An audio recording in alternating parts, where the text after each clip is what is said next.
প্রতিবার সাক্ষাতের শেষে ফেরার সময় মনে করতাম যে আগামী সাক্ষাতে ঘড়ি দেখে ঢুকবো, 30 মিনিট দেয় কি দেয় না এইটা অবশ্যই পরীক্ষা করতে হবে। কিন্তু প্রতিবারই গেটের মধ্যে ঢোকার পরে আব্বার চেহারা দেখার পর ভুলে যেতাম।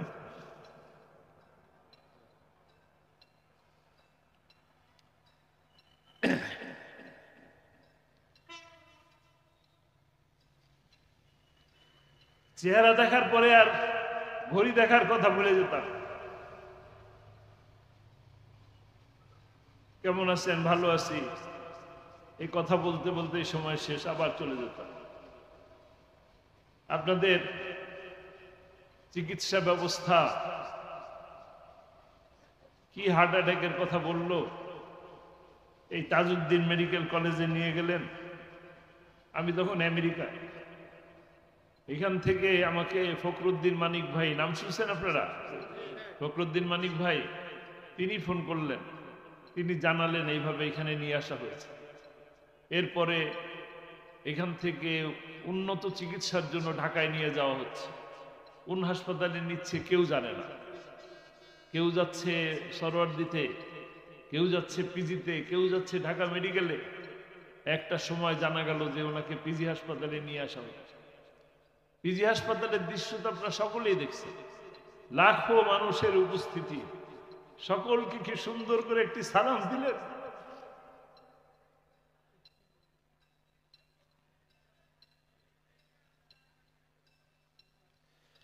সালাম দিলেন, সালামের পরে কেউ একজন জিজ্ঞেস করলেন কেমন আছেন, ব্যথা আছে কিনা, কষ্ট আছে কিনা।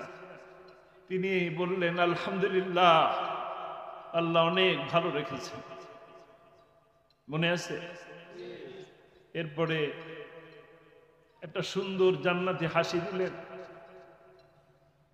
মিষ্টি মধুর হাসি। আমার জন্মের পর আমি এত সুন্দর হাসি দেখি নাই।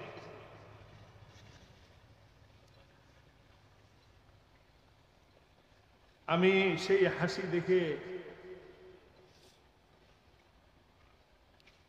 সেই হাসি দেখে বুঝলাম যে এটা একটা ষড়যন্ত্র। তিনি সুস্থ আছেন। আমি সাথে সাথেই আমেরিকার সমস্ত প্রোগ্রাম ক্যান্সেল করে এয়ারপোর্টের উদ্দেশ্যে রওনা হলাম। টিকিট পাই নাই, একটা এমিরাতের একটা টিকিট পেলাম। যে প্লেনে গেলাম কাতার এয়ারওয়েজে, সেই টিকিটে আর ওই প্লেনে উঠতে পারলাম না। এমিরাতের আর একটা টিকিট কেটে তারপরে ঢাকায় রওনা হলাম। আস্তে আস্তেই দেখলাম দুনিয়া অন্ধকার হয়ে গেছে আমার জন্য।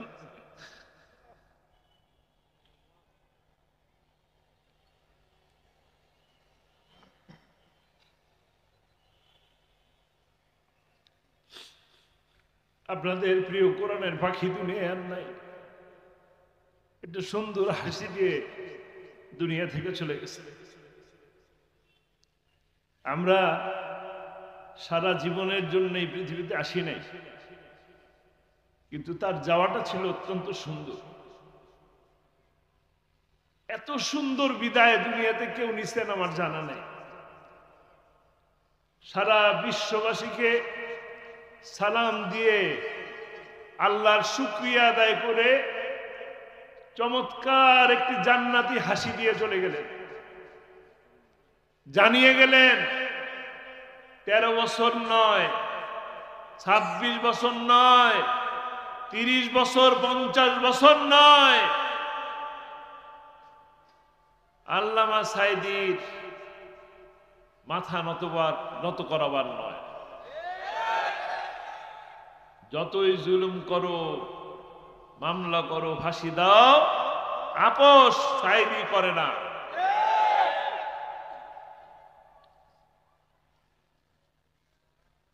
সমস্ত কাজ একমাত্র আল্লাহর খুশির জন্য, সমস্ত কর্ম এক আল্লাহকে খুশি করার জন্য।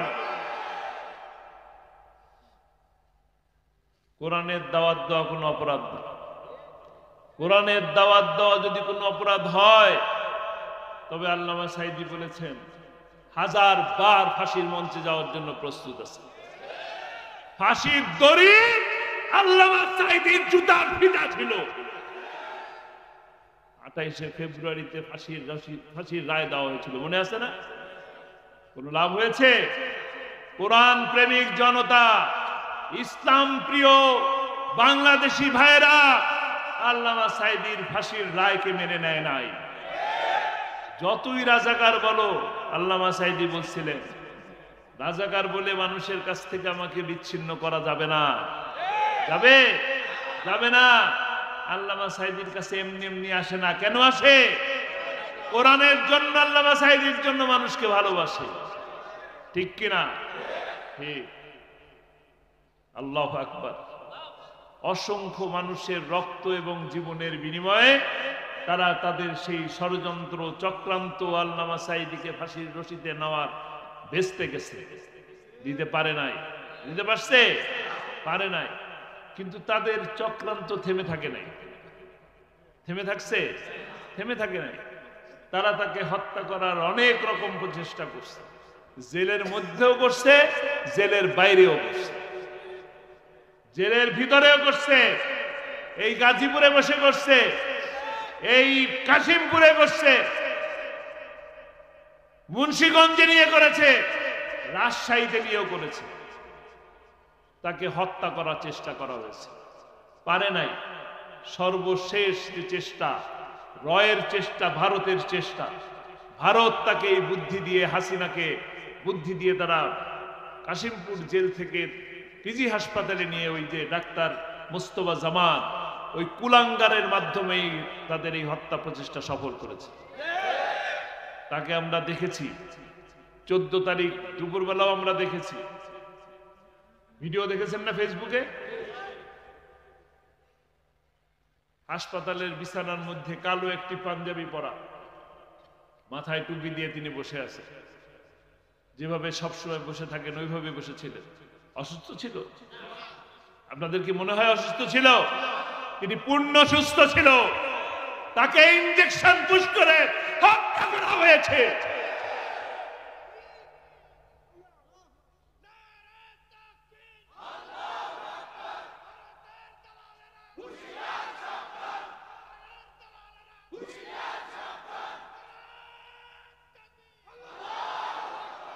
লাভ হয় নাই, কোনো লাভ হয় নাই। এক আল্লামা সাঈদী চলে গেছে। আল্লামা সাঈদী, আমরা কেউ, দুনিয়ার কোনো ব্যক্তি, কোনো প্রাণী সারা জীবনের জন্য আসেন নাই। তিনি তো মৃত্যুর জন্য প্রস্তুতি ছিলেন। তার প্রতিটি মাহফিলের মধ্যে দোয়া ছিল, আল্লাহ আমাকে শহীদি মৃত্যু দাও। ছিল কিনা? উনি তো রেডি ছিলেন, যাওয়ার জন্য প্রস্তুত। তিনি রেডি ছিলেন, ছিলেন কিনা? লাভ কি হয়েছে? লাভ হয় নাই। এক আল্লামা সাঈদী চলে গেছেন, লাখো লাখো আল্লামা সাঈদী পয়দা হচ্ছেন। কি আপনাদের প্রিয় মাওলানা মামুনুল হক হয়েছেন কিনা? জুলুম করেছেন, জেলে নিয়েছেন, লাভ হয়েছে? আমির হামজা, তারেক মনোয়ার, এক একজন এক একটা আল্লামা সাঈদী হয়েছে। মিজান হাজারীর মতন আর একজন হয়েছে। কেউ কি কম? কেউ কারো থেকে কম নয়, বরং মনে হয় এক একজন এক এক সময় আরো বেশি জনপ্রিয় হয়ে যাচ্ছে। কিসের জন্য? গাজীপুরের মানুষেরা চিৎকার করে বলেন, কিসের জন্য? কোরআনের জন্য, শুধুমাত্র কোরআনের জন্য। সবাই চলে যাবে। চলে গেছেন কে কে দেখেন? মাওলানা লুৎফুর রহমান সাহেব চলে গেছেন কিনা? আছেন? মাওলানা মাসুম সাহেব আছেন? নাই, কেউ নাই। কেউ থাকবেন না, আমরা কেউ থাকবো না, আমিও থাকবো না। কিন্তু কোরআনের কথা থাকবে, কোরআন থাকবে, কিয়ামত পর্যন্ত থাকবে ইনশাআল্লাহ। আর কোরআনের বিপক্ষে থাকলে কি হবে? কি হবে? আল্লামা সাঈদী বলছিলেন, আমাদের কি বলো মৌলবাদী? আমরা হইলাম মূলবাদী, তোমরা আগাবাদী। বেশি বাড়াবাড়ি করবা তো কোথায় যাবে? মাওবাড়ি দিল্লি। অনেক মজা। মামু বাড়ি কি মজা কিনা? আল্লামা সাইদি বলছিলেন দিল্লি, গেছেন কোথায়? লন্ডন বলে নাই কেন? বোনের বাড়ি লন্ডন, যাইতে পারতো কিনা? হাজার হাজার কোটি টাকা লুটপাট করছে কিনা? নিজেরও বাড়ি আছে। বলতে পারতেন আমেরিকা, ছেলের বাড়ি আছে, আহলে কিতাবের বাড়ি আছে নাকি? যেতে পারতেন কিনা? যায় নাই। তার লেখা আছে দিল্লি। কোথায়? পালায় কারা? পালায় কারা? আমাদেরকে বলে রাজাকার। আল্লামা সাইদিকে কি বলছে? পালাইছে? পালায় নাই। পালাইছে কে? ভারতের রাজাকার পালিয়েছে। বলতে কি ভয় লাগে? গাজীপুরের মানুষটা কি সাহসী? পালিয়েছে কে? চোর পালিয়েছে। ভারতের রাজাকার পালিয়েছে। ভারতের দালাল পালিয়েছে। বলতে ভয় করবেন না, আমাদেরকে ভয় দেখাবেন না। রাজাকারের ভয় আর দেখাবেন না। রাজাকার বাংলাদেশের রাজকীয় শব্দ, আর আওয়ামী লীগ হলো ভারতের দালাল, ভারতীয় রাজাকার।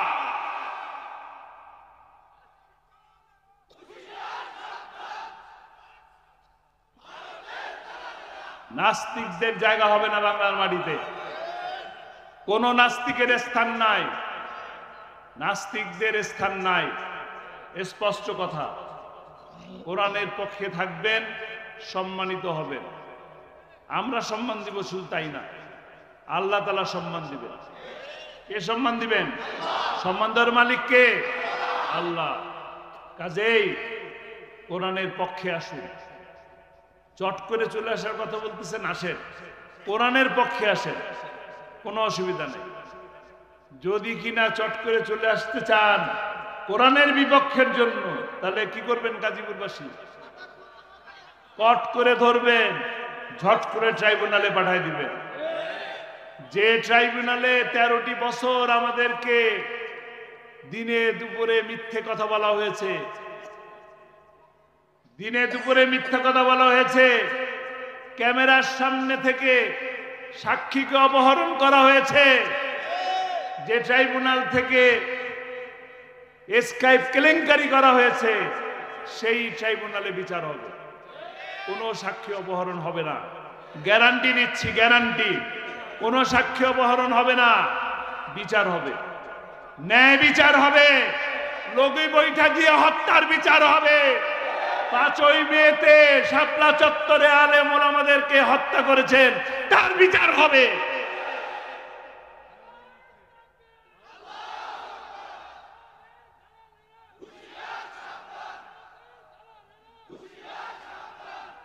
ইনশাআল্লাহ ন্যায় বিচার প্রতিষ্ঠা করব, বৈষম্য দূর করব, সকল প্রকার বৈষম্য দূর হবে, শ্রমিকদের মর্যাদা প্রতিষ্ঠা পাবে। শ্রমিকদের নিয়ে আন্দোলন করেন বেতনের জন্য। আমরা ইনশাআল্লাহ যদি সময় পাই, সুযোগ পাই, আপনারা যদি ম্যান্ডেট দেন, তবে শ্রমিকদের সঠিক মূল্যায়ন হবে ইনশাআল্লাহ। বিশ্বাস করেন? বিশ্বাস করেন কিনা? বিশ্বাস রাখবেন, বিশ্বাস রাখবেন। কারণ এই মতবাদ দিয়ে বাংলাদেশ চলবে না। বাংলাদেশ চলবে কি দিয়ে? কোরআন দিয়ে। কোরআন শ্রমিকের মর্যাদা দেয়, নারীর মর্যাদা দেয়। কোরআনের কর্মীরা ওই শত দর্শন করে উদযাপন করে না। করে? কারা করে? কারা করে? দর্শন লীগ করে, দর্শন লীগ করে, ছাত্র লীগ করে, আমরা করি না। ঠিক আছে কিনা? কোরআনের পক্ষে থাকবেন। আসেন, চলে আসেন, কোনো অসুবিধা নাই। চট করে চলে আসেন, কোনো অসুবিধা নাই। কোরআনের পক্ষের জন্য আসুন। কোরআনের বিপক্ষে থাকবেন তো বাংলাদেশের মানুষ একদম সোজা ছোট করে বলবে। কি বলবে? ইন্দুরের গর্ত বলে পারবেন না। পারবেন? ছেড়ে দেবেন আপনারা? ছাড়বেন না ইনশাআল্লাহ। আর শেষ কথা যেটা বলতে চাই, এই ভালো থাকায় মূল ভালো থাকা নয়। আমরা যে বৈষম্যের বিরুদ্ধে কথা বলি, যে বৈষম্য মুক্ত সমাজ গঠন করতে চাই, যে ইসলামের কথা বলি, যে ইসলামের সৌন্দর্যের কথা বলি, সেই 1450 বছর আগের সোনালী যুগের কথা, সেই শান্তির দেশ যদি আমরা পেতে চাই, সেই যে আমাদের মুরব্বীরা জীবন দিয়েছেন দেশকে স্বাধীন করার জন্য, সোনার বাংলা গঠন করার জন্য, সেই সোনার বাংলার যে স্বপ্ন আমরা দেখি, সেই স্বপ্ন বাস্তবায়ন করার জন্য একটা কাজ বাকি আছে। কোন কাজ? আল্লামা সাঈদীর শেষ স্বপ্ন। কি স্বপ্ন? কোরআনের রাজ প্রতিষ্ঠা হয়েছে, এই দৃশ্য দেখে যেন আমার মৃত্যু হয়। এটা কি আল্লামা সাঈদীর স্বপ্ন ছিল কিনা? ছিল। তাহলে আমরা আল্লামা সাঈদীর সেই স্বপ্ন বাস্তবায়ন করতে এখন কে করবে? কারা করবেন? কারা কারা করবেন? আল্লাহ তাআলা এই হাতগুলোকে কবুল করুন। কোরআনের রাজ প্রতিষ্ঠা করার জন্য আমরা এই যে হাজার হাজার মানুষ হাত তুললাম, এই মানুষ দিয়ে কোরআনের রাজ প্রতিষ্ঠা করা সম্ভব হবে? হবে? 20 জন ইনশাআল্লাহ। সবাই রাজি আছি? তবে ইনশাআল্লাহ আগামীতে কোরআনের পক্ষে, মানবতার পক্ষে, বাংলাদেশের স্বাধীনতা সার্বভৌমত্বের পক্ষে, বৈষম্য বিরোধীর পক্ষে, শেয়ার বাজার লুটেরাদের বিপক্ষে। কাদের বিপক্ষে? বাংলাদেশ ব্যাংক ডাকাতি করলো যারা, তাদের পক্ষে। বিচার বিভাগ যারা ধ্বংস করলো, তাদের বিপক্ষে। লোক আছে? কোন লোক আছে? কারা? আপনাদের এখানে নেতা আছে? কোন নেতা আছে বলেন? 2 জন 5 জন বলতেছেন কেন? নেতা আছে? কোন সে নেতা? ইনশাআল্লাহ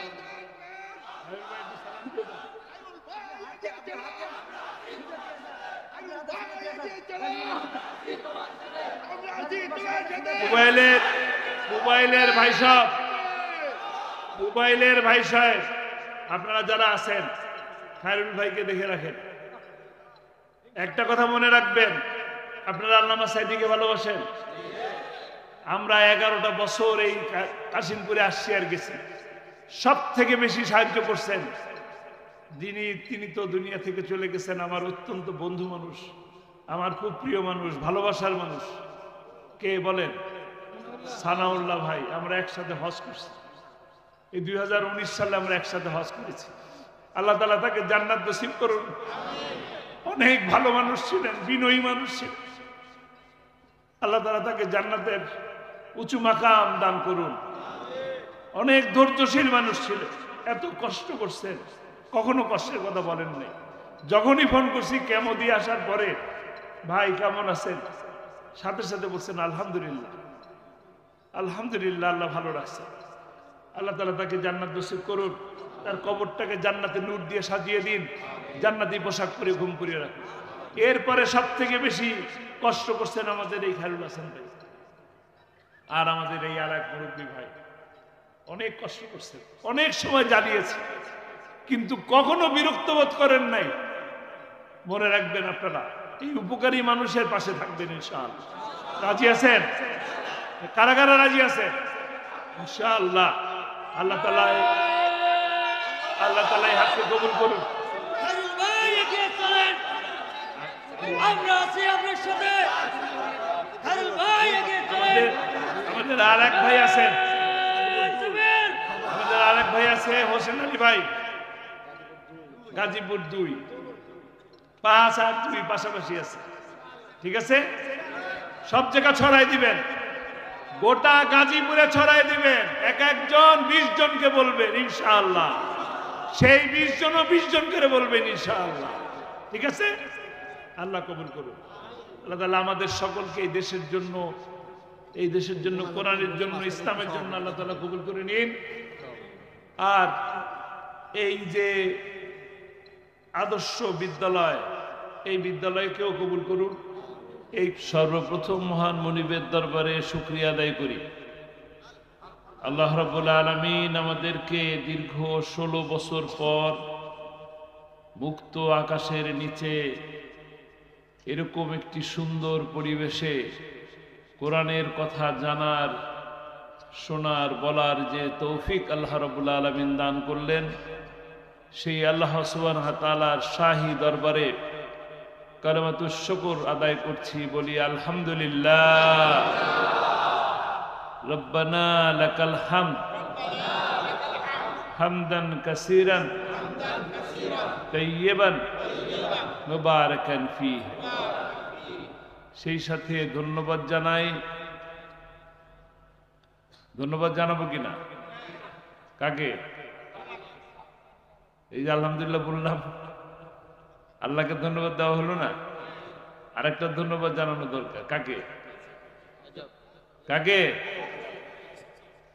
একটা ধন্যবাদ জানাই মোবাইল আদর্শ সমাজ কল্যাণ পরিষদকে, যারা এত সুন্দর আয়োজন করলেন। এই যাত্রা, এই গাজীপুরে যাত্রা তো কম হয় নাই, নাচ গান কম হয় নাই, বুঝছে না? এত কিছু থুয়ে কোরআনের কথা বলার জন্য ব্যবস্থা করলেন। ধন্যবাদ কি পেতে পারে নাকি পারে না? দেওয়া উচিত। আপনারা দিতে চান? আমি আপনাদের সকলের পক্ষ থেকে এই পুবাইল আদর্শ সমাজ কল্যাণ পরিষদ এবং পুবাইল আদর্শ বিদ্যালয় এবং কলেজের কর্তৃপক্ষকে ধন্যবাদ জানাচ্ছি। আপনাদের সকলের পক্ষ থেকে মোবারকবাদ জানাচ্ছি, শুভেচ্ছা জানাচ্ছি। আল্লাহ তাআলা এই মাহফিলকে কবুল করুন, তাদের এই প্রচেষ্টাকে কবুল করুন, তাদের এই খিদমতকে কবুল করুন। যারা এই কোরআনের মাহফিল দেওয়ার জন্য অর্থ দিলেন, মেধা দিলেন, শ্রম দিলেন, আল্লাহ রাব্বুল আলামিন দয়া করে তাদের সকলের এই খিদমতকে কবুল করুন। এই মাহফিলের মাধ্যমে এই এলাকাকে আবাদ করে দিন, কোরআনের জন্য কবুল করে নিন, ইসলামের জন্য কবুল করে নিন।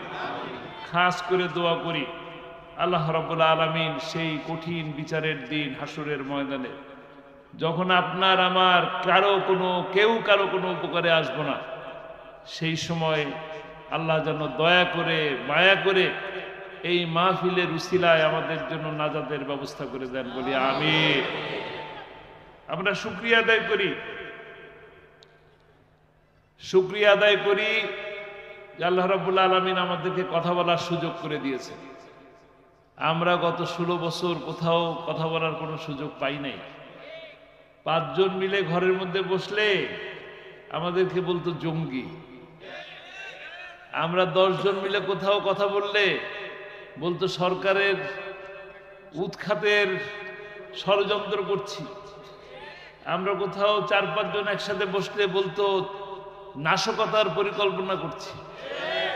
আল্লাহ রাব্বুল আলামিন অনেক দয়া করেছেন, মায়া করেছেন, আমাদেরকে এই জালিমের হাত থেকে, এই জুলুমবাজের কাছ থেকে দয়া করে মায়া করে মুক্তি দান করছেন। নাকি?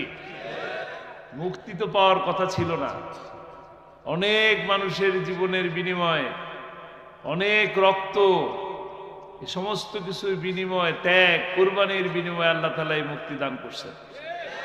আমরা শ্রদ্ধার সাথে স্মরণ করি 16ই জুলাই থেকে 5ই আগস্ট পর্যন্ত যে সমস্ত কলিজার টুকরা সন্তান সমতুল্য ছাত্র ভাইয়েরা এই দেশের বৈষম্য দূর করার জন্য, এই দেশকে জালিম মুক্ত করার জন্য জীবন দিলেন, রক্ত দিলেন, আল্লাহ তাআলা তাদেরকে কবুল করুন, শহীদি মর্যাদা দান করুন।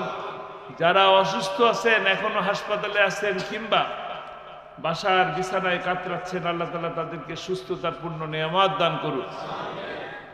আমরা সেই সাথে দোয়া করি, শ্রদ্ধার সাথে স্মরণ করি। এই মাসটা কি মাস? ভাষার মাস। আন্তর্জাতিক মাতৃভাষা দিবস সামনে আসতেছে। আমাদের এই ভাষার জন্য যারা জীবন দিলেন তাদেরকেও আল্লাহ তাআলা শহীদ হিসাবে কবুল করে নিন। সেই থেকেই বলি, 52 ভাষা আন্দোলন বা তার আগে 1947 সাল, এই দেশ তখন ছিল ভারত উপমহাদেশের সাথে, পাক ভারত উপমহাদেশ বলা হতো। বাংলাদেশ, পাকিস্তান, ইন্ডিয়া সব একসাথে ছিল। আমরা আমাদের অধিকার পাই নাই, আন্দোলন হয়েছে, দেশ স্বাধীন হয়েছে। বলা হয় কি ভারত ভাগ আন্দোলন। ভারত ভাগ হয়ে গেল, আমরা পড়লাম পাকিস্তানের অংশে। তারা পাকিস্তান আমাদের মুখের ভাষা কেড়ে নিতে চাইলো। তাদের কাছ থেকে আমাদের অধিকার আদায়ের আন্দোলন শুরু হলো। এক সময় ভাষার আন্দোলন সফল হলো। 1969-এর গণ অভ্যুত্থানের পর 71-এর মহান স্বাধীনতা যুদ্ধের অসংখ্য মানুষের জীবনের বিনিময়ে আমরা পেলাম 55,500 বর্গ মাইলের ছোট্ট একটি ভূখণ্ড। বললাম আলহামদুলিল্লাহ, আমরা ভালো আছি। এরপরে যারা দেশের এই স্বাধীনতার জন্য নেতৃত্ব দিলেন, যাদের নেতৃত্বে এই দেশ স্বাধীন হলো, তারা এই দেশকে বাপের বাড়ি মনে করলো, লুটতরাজ করলো। বললেন দেশ স্বাধীন হয়েছে, মানুষ পায় সোনার খনি, তেলের খনি। আমরা পেয়েছি চোরের খনি। চোরের নেতা চলে গেলেন, দুনিয়া থেকে বিদায় নিলেন, হত্যা হলেন, সপরিবারে নিহত হয়ে গেলেন। আবার সিপাহী বিপ্লব হলো, আর একটা সরকার আসলো, কিছুদিন স্বাধীন থাকলেন, ভালো থাকলাম। তারপরে আবার অশান্তি, তাকেও চট্টগ্রামে গুলি করে হত্যা করা হলো। আবার আর এক সরকার আসলেন কিনা মনে আছে? আর এক সরকার আসলো, রাজা হয়ে আসলেন, 9 বছর আমাদেরকে শাসন করলেন, 10 বছরের সাজা নিয়ে বিদায় নিলেন। আসলেন আবার আর এক সরকার, কিছুদিন থাকলেন, বললাম ভালো আছি আলহামদুলিল্লাহ। কিছুদিন পরে আবার আন্দোলন, তাকে বিদায় করা হলো। তিনি আর একজন আসলেন, আর এক মহিলা আসলেন নাকি? এক মহিলা গেল, আর এক মহিলা আসলো। কিছুদিন বললাম ভালো আছি আলহামদুলিল্লাহ, তারপরে আবার ভালো নেই, আন্দোলন। 4 দলীয় জোট গঠন হলো, তাদেরকে বিদায় করা হলো, নতুন সরকার আসলো। আমরা বললাম ভালো আছি আলহামদুলিল্লাহ, কিছুদিন ভালো থাকলাম, আবার আন্দোলন। লগি বৈঠা ডাকা হলো, সারা বাংলাদেশ থেকে লগি বৈঠা আসলো। ঢাকার রাজপথে দিবালোকে সূর্যের আলোর মতো স্পষ্ট অবস্থায় দিনের আলোয় 11 জন মানুষকে পিটিয়ে হত্যা করে নৃত্য করলো। তারপর আবার আর একটা সরকার আসলো। সেই সরকার আমাদেরকে 16টা বছর শাসন করলো। জেল, জরিমানা, মামলা, হামলা, রিমান্ড, খুন, গুম, নির্যাতনের সীমা পরিসীমাহীন অবস্থা দেখে মানুষ বলতো জেলখানা তো জেলখানা না, গোটা বাংলাদেশ কারাগার হয়ে গেছে, গোটা দেশ কারাগার। সেই দেশ কারাগার থেকে মানুষ মুক্ত হওয়ার জন্য ছটফট করতে থাকলো। একটা সময় যখন এত বড় বড় দল, বাংলাদেশের সমস্ত দল মিলে আন্দোলন করলো। 4 দল ছিল, বিএনপি ছিল, জামাত ছিল, আরো কত দল, 20 দল গঠন হলো, 12 দলীয় মোর্চা হলো, জাতীয় ঐক্য ফ্রন্ট হলো। মুক্তি মিলল? মুক্তি মিলে নেই। কিন্তু ছাত্রদের ঐক্যবদ্ধ প্রচেষ্টায় আল্লাহ তাআলা দয়া করে, মায়া করে আমাদেরকে মুক্তি দিচ্ছেন, তাই না? আলহামদুলিল্লাহ। এখন আমরা ভালো আছি, ভালো আছি। অল্প মানুষ ভালো আছে, সবাই ভালো নাই। সবাই ভালো আছি তাও তো মনে হয় না। যদি ভালো থাকি তাহলে যদি সবাই বলি ভালো আছি, জোরে সোরে বলি আলহামদুলিল্লাহ। আল্লাহর শুকরিয়া আদায় করবে না তো আসতে কেন? গগন বিদারী চিৎকার করে আল্লাহ শুকরিয়া আদায় করতে হবে যে আল্লাহ তাআলা অনেক দয়া করে এই সুযোগ দিচ্ছেন, ঠিক কিনা? আর একবার বলি আলহামদুলিল্লাহ। এতটুকু আওয়াজ। আসছেন কখন? সকালে? দুপুরে খাবার খাইছেন? বিকালের নাস্তা? শক্তি আছে গাজীপুরের মানুষের? কতটুকু শক্তি আছে দেখি, জোরে বলেন। আল্লাহ কবুল করুন, আলহামদুলিল্লাহ। কিন্তু এই যে বিজয়, এই বিজয় কি আমাদেরকে সুখ দিচ্ছে? ভালো আছি, একে ভালো থাকা বলে? ভালো থাকা বলে না তো। এতবার বারবার, কিছুদিন পর পর আন্দোলন, কিছুদিন পর পর রক্ত, কিছুদিন পর পর জীবন, কিছুদিন পর পর সরকার পরিবর্তন, ভালো থাকি না। ভালো কয়েকদিনের জন্য ভালো থাকি, তারপরে ভালো থাকি না। কারণ কি? কারণ কোরআন নাই, মাশাআল্লাহ। গাজীপুরের ভাইয়েরা খুব ভালো বুঝেন, আলহামদুলিল্লাহ। মানব রচিত আইন দিয়ে মানুষকে শাসন করলে শান্তি আসে না। শান্তি আসে কার? কিভাবে? কোরআনের শাসন দিয়ে। জমিন কার? আসমান কার? নদী কার? সমুদ্র কার? সৃষ্টি যার, আইন চলবে তার। ইনিল হুকম হয়, আইন চলে। আমরা কি কোরআনের আইন চাই? শান্তি চাই, বৈষম্য দূর হোক তা চাই, দুর্নীতি দূর হোক, শেয়ার বাজার আবার ডাকাতি হোক চান, বাংলাদেশ ব্যাংক ডাকাতি হোক চান, বিচার ব্যবস্থা ধ্বংস হয়ে যাক তাই চান, চিকিৎসা ব্যবস্থার কথা বলতে মনে পড়লো, আমার এই গাজীপুরে আসার সময় বারবার মনে পড়ছে গাজীপুর। এই গাজীপুর যে কতবার আসছি গত 11টা বছর, 11 বছর ধরে প্রতি মাসে আসতাম। কি ঝড়, কি বৃষ্টি, কি হরতাল, কি রোদ, কোনো কিছু তো আমাদেরকে আটকাতে পারে না।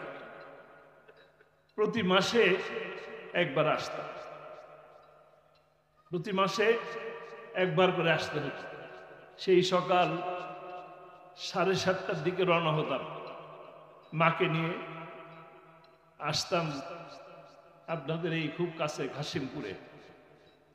সেখানে এসে 7:30টার সময় রওনা হয়ে আস্তে আস্তে মনে করেন 9:30 পৌনে 10টা বেজে যেত।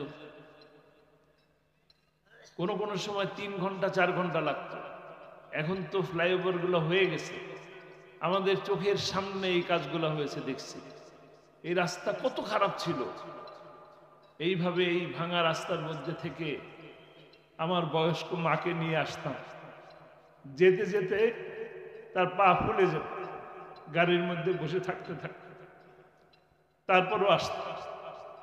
আসার পরে প্রতি মাসে আইডি কার্ড জমা দিতে হতো। আইডি কার্ড, এনআইডির ফটোকপি, একটা কালার ছবি, প্রতি মাসে এইটা জমা দিতে হতো। জিজ্ঞেস করতাম, ভাই প্রতিদিন ছবি নিয়ে করেন কি? এত ছবির দরকার কি? আর এই যে ছবিটা প্রিন্ট করতে তো আমাদের টাকাও লাগে, এই টাকা কেন খরচ করার, কি লাভ আছে? কোনো সদুত্তর কোনোদিন পাইনি। বৃষ্টি বলেন, রোদ বলেন, 9টা 9:30টার সময় আসার পরেও 2টা ঘন্টা 2.5 ঘন্টা কোনো কারণ ছাড়া দাঁড়ায় থাকতে হতো। দাঁড়ায় থাকতাম। একটা সময় সাক্ষাতের জন্য ডাকতো, মাত্র 30 মিনিটের সাক্ষাৎ। 30 মিনিটের সাক্ষাতের জন্য যখন বসতাম, কথা শুরু করার মধ্যেই বলতেন সময় শেষ। কোথায় যে সময় শুরু হলো আর কোথায় শেষ হলো কিছুই বুঝতে পারলাম না।